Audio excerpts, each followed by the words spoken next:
Hai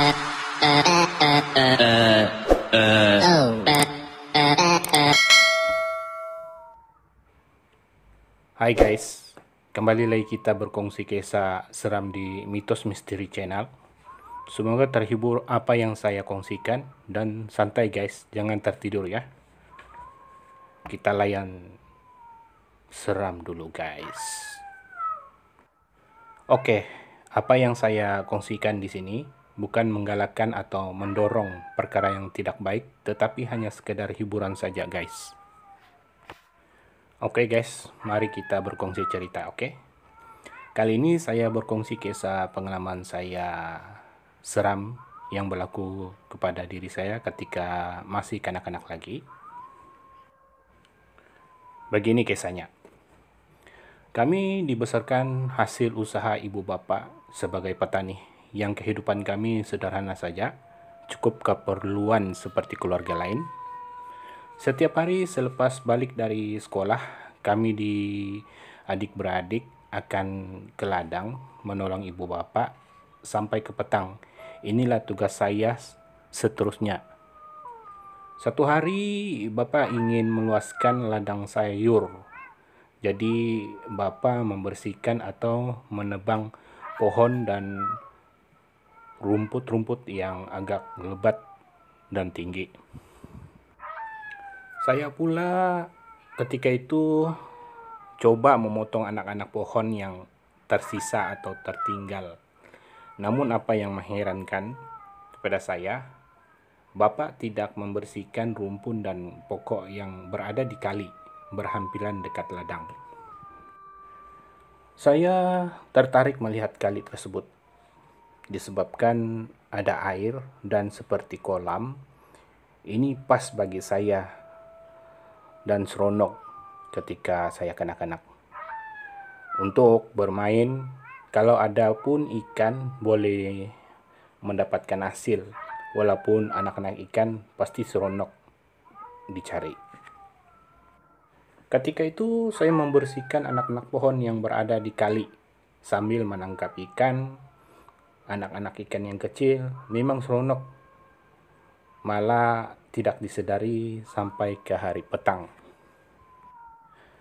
Apabila bapak melihat saya bermain di kali tersebut, bapak sangat marah dan menyuruh saya balik saja ke rumah, disebabkan hari juga hampir jam 6 petang. Karena dimarahi oleh bapak, saya pun pulang ke rumah tidak jauh dari ladang. Macam biasa, selepas mandi di sungai, santai, dan balik ke rumah bersama adik-beradik. Tepat jam 8 malam kami pun sarapan malam. Dan beberapa jam kemudian waktu tidur. Tetapi ketika itu saya agak rasa lain. Seakan-akan seperti ada yang tidak kena di pikiran saya. Kebetulan bapak suka tidur di bilik tetamu. Karena di sana segala buku-buku keminatan bapak disimpan tersusun rapi. Jika bapak keletihan membaca buku, dia akan tertidur di bilik tersebut. Ibu pula bersama adik yang masih kecil di bilik keluarga atau di master room. Inilah peluang saya untuk tidur bersama bapak. Saya meminta izin bapak tidur bersama-samanya. Kira-kira jam 2 malam, saya dikejutkan suara seperti orang melangkah di ruang tamu. Saya mendengar suara itu melangkah ke arah bilik tetamu. Semakin lama semakin dekat. Apabila saya melihat di depan pintu, berdiri seorang wanita. Wanita ini berpakaian seperti baju tidur, panjang, wajahnya tidak kelihatan. Karena bilik itu ditutupi cahaya lampu, hanya saya dapat melihat bayang-bayang seperti wanita berbaju panjang. Wanita ini perlahan-lahan menghampiri dan mengulurkan tangan ke arah saya. Apa yang menyeramkan dan heran, apabila wanita itu sampai ke tubuh saya yang terbaring keku, wanita ini seperti bayang-bayang hitam hancur apabila tersentuh di tubuh saya. Saya dapat melihat kedua tangan wanita tersebut ditutupi kain agak panjang. Saya tidak melihat jari-jari wanita tersebut karena kainnya sangat panjang sehingga kan melebihi dari tangannya. Ia mengangkat tangan seperti ingin menerkam. Apabila tubuhnya jatuh ke tubuh saya, seperti bayang-bayang hitam hancur bercerai. Perkara ini berlaku 3 kali. Wanita ini menerkam ke arah saya, namun seperti asap hitam bercerai. Apabila berlakunya ketiga kali perkara ini, saya coba membangunkan Bapak dengan menyinggung ataupun dengan tangan menyiku Bapak agar Bapak terkejut dari terlena.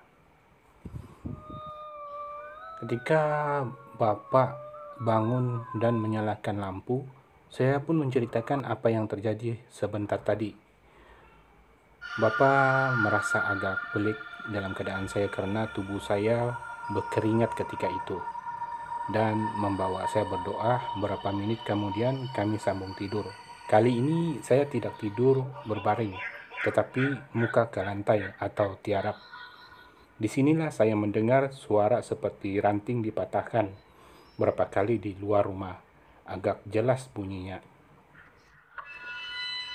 Keesokan paginya, apabila moyang pergi ke rumah dan melawat kami ketika itu, saya menceritakan apa yang saya alami semalam. Menurut moyang, apa yang saya alami ketika itu adalah makhluk wanita ataupun disebut Pontianak. Dia ingin melakukan sesuatu, tetapi disebabkan semangat saya sangat kuat ataupun lebih kuat dari makhluk tersebut.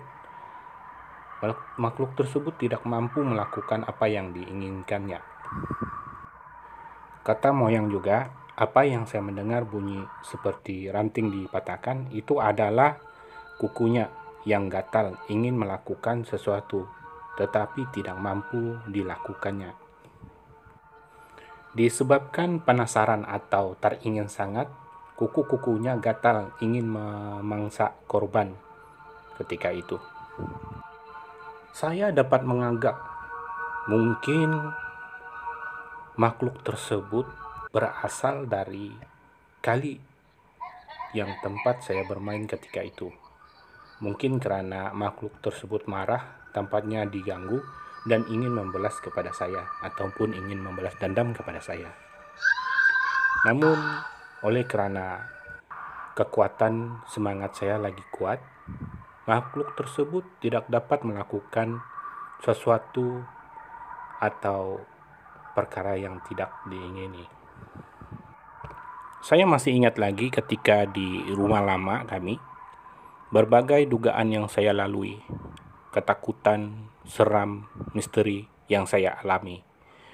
Tapi apa yang amat pelik, kenapa ibu bapa saya tidak menyadari apa yang kami rasa atau kami alami adik beradik. Pernah terjadi peristiwa saya ketika umur saya 16 tahun ketika itu. Saya didatangi oleh seorang lelaki yang bertubuh besar, bertangan berbulu. Orang ini ketawa terbahak-bahak melihat saya ketika saya tidur di waktu malam. Disebabkan bilik saya dengan bilik bapak mama saya agak bergandengan. Bapak mendengar saya merancau, meminta tolong, karena ketika itu makhluk tersebut memegang 2 tangan saya dan ingin memperkosakan saya dan berketawa setengah mati. Apa yang dikatakan makhluk itu? Dia berkata, tidak siapa yang dapat menolong saya ketika itu, dan ketawa berbahak-bahak. Mujurlah ketika itu keadaan saya agak baik, karena Bapak datang membangunkan saya yang sedang merancau berteriak-teriak ketika itu. Apabila saya bangun, saya menceritakan apa yang terjadi. Bukan itu saja, suatu hari saya pernah terbangun di waktu malam, tengah malam, jam 12.30 atau 1, dan ketika itu juga bulan terang mengambang, sangat terang. Saya mendengar seperti bunyi kuda ataupun seekor lembu berlari di keliling rumah. Oleh kerana rumah kami adalah rumah panggung ataupun rumah kampung, jadi dinding-dinding yang kami tinggal, dinding rumah kami itu berbentuk papan, disusun dan dipaku di lantak, tetapi mempunyai celah-celah yang boleh melihat dari dalam keluar. Ketika itu juga saya cuba mengintip apa yang berlaku, bunyi tersebut yang berpusing seluruh rumah. Saya mendengar dari jauh bunyi itu berpusing-pusing, kemudian hampir ke arah saya melihat. Namun apa yang mengherankan saya dan pelik ketika itu, tubuh saya seakan-akan berat dan besar, dan kepala saya ini seakan tidak boleh angkat. Saya tidak mampu melihat benda itu muncul di depan mata saya ketika itu. Mungkin makhluk itu tahu saya mengintipnya. Oke guys, saya akan kongsikan lagi beberapa kisah seram di rumah lama kami tentang pengalaman saya. Nantikan di video selanjutnya guys. Terima kasih karena telah menyokong channel saya, dan saya akan buat yang terbaik untuk guys semua.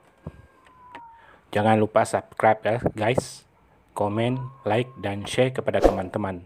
Terima kasih ya guys, dan salam saya dari Malaysia, Sabahan, untuk guys semua.